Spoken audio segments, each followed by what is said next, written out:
Welcome everyone. We are going to speak about the shamanic drum.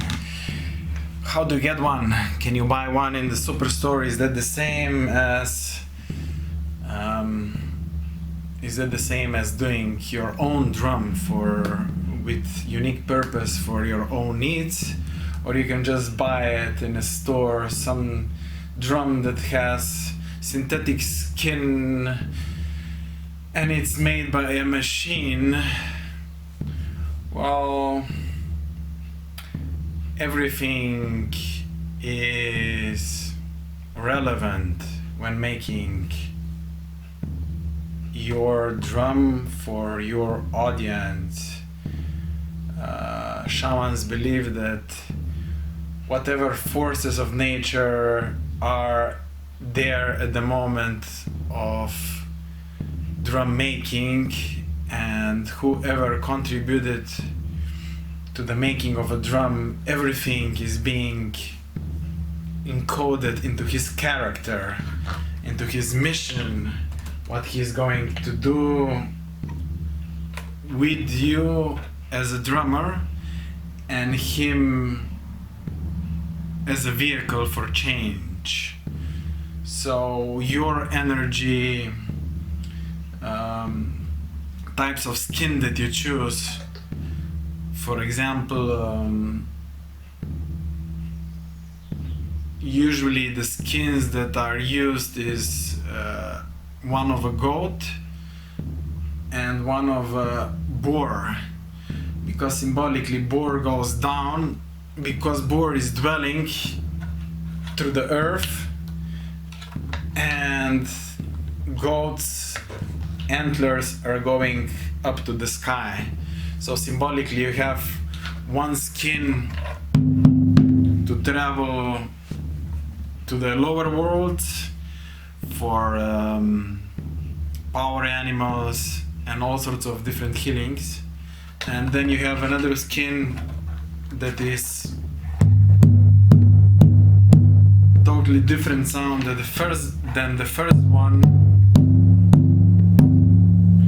and it's going up towards teachers and information.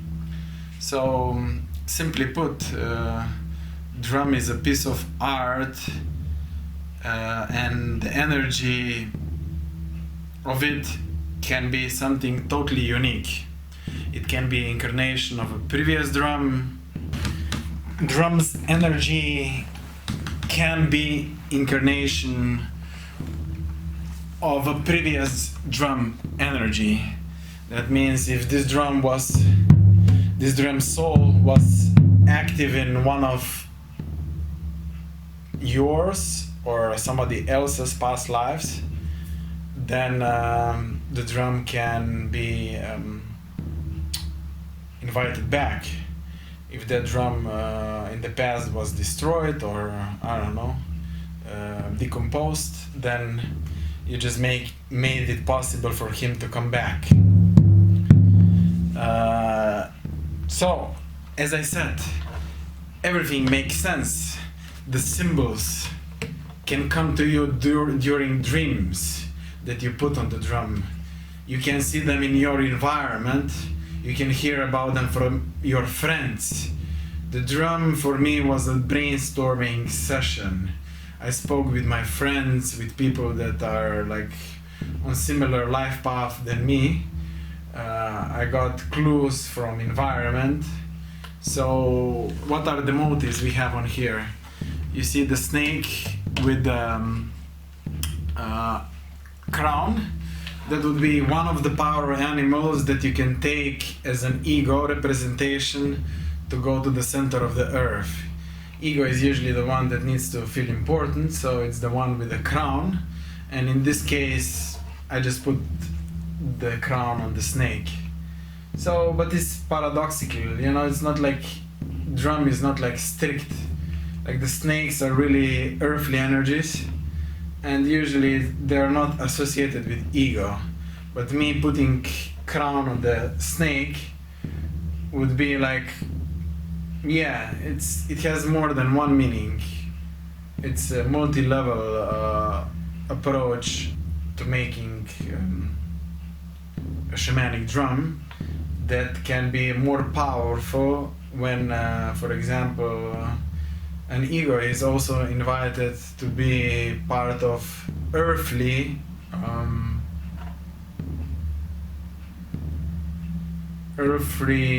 creatures that are supporting me and us and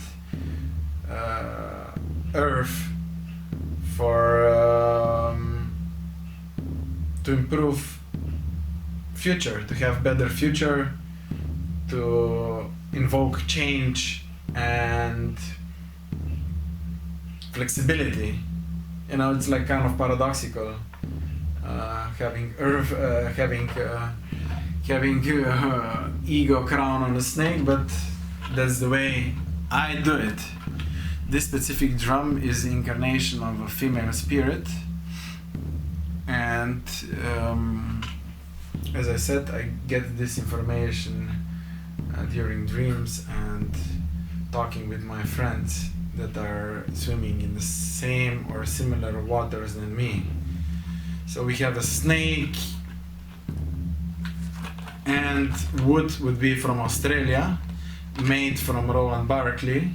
He put the wood together and it was already pre-made. It is, for me, it would be a project of many people, like Roland, Nate that gave the skins, that's another friend, then myself doing the drum. Then at the beginning I was doing it by the water, but the skin was just too hard to penetrate with usual clamps for making belts.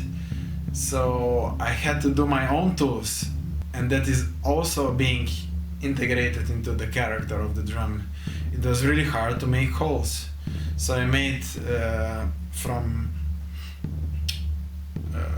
I found something in the house that is kind of round shaped, something used from a couch, some piece, and then I piled that with the pile. I sharpened that edges of that